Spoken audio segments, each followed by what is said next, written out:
So other than the same tactics that we've been practicing for several years now, what sort of new ways can we try to outreach to the general public?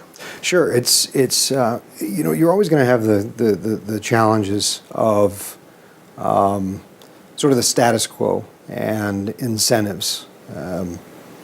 And when you talk about big space programs, there's a lot of incentives for a lot of different players. Sometimes the incentives don't necessarily match up with what's best for the space program. So that's really key for us is to really get out there and show folks the benefits of the space program. And again, getting back to going to more mainstream type of things, we're looking at some projects that we haven't done in the past to sort of reach out. And those are some things that we hope to announce at our ISDC conference coming up in May. Tell me more about that. Okay, so we every year have a conference called the International Space Development Conference. It moves around from year to year. The last time we were in D.C. was in 2008, which was another election year, so we're back in D.C. this year.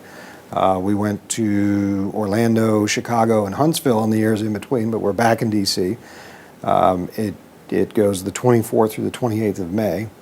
And again, it all comes back to that vision of space settlements, creating a spacefaring civilization. So that's what our programming is all about.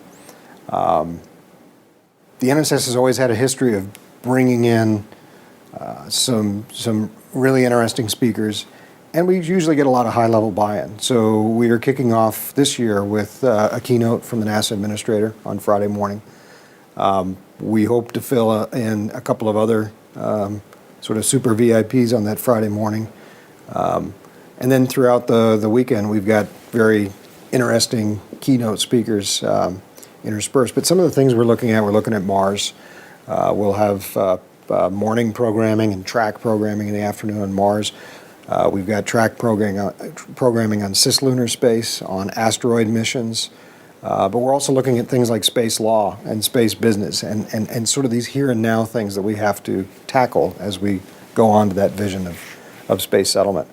I would say, though, that the highlight this year is our gala. So normally we have a standalone black tie gala, which is, it's a chance for folks to get dressed up and come and hear some interesting program. This year, we've combined our gala and our governor's dinner. So we have a board of governors, which is a really interesting group of folks, chaired by Hugh Downs. Buzz Aldrin's on our board of governors, Tom Hanks, Tom Cruise, whole really interesting group of folks. So we usually do a separate dinner for them, but this year we're combining it. So we're doing the gala and the governor's dinner all at once. We're doing it at the National Air and Space Museum in Washington, D.C.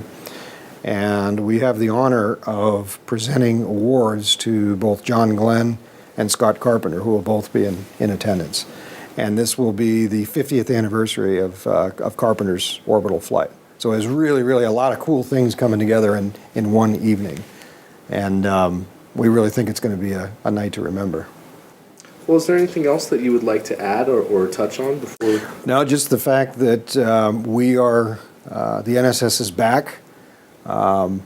We're getting onto stable footing, and we are looking to execute an upward trajectory here very soon. This ISDC should be a really, really great event, and then the latter half of the year we've got a whole host of projects that are coming down the pike that we'll talk about at the ISDC. So there's a great future coming for National Space Society. Wonderful. Well, thank you very much for joining us tonight. Thank you.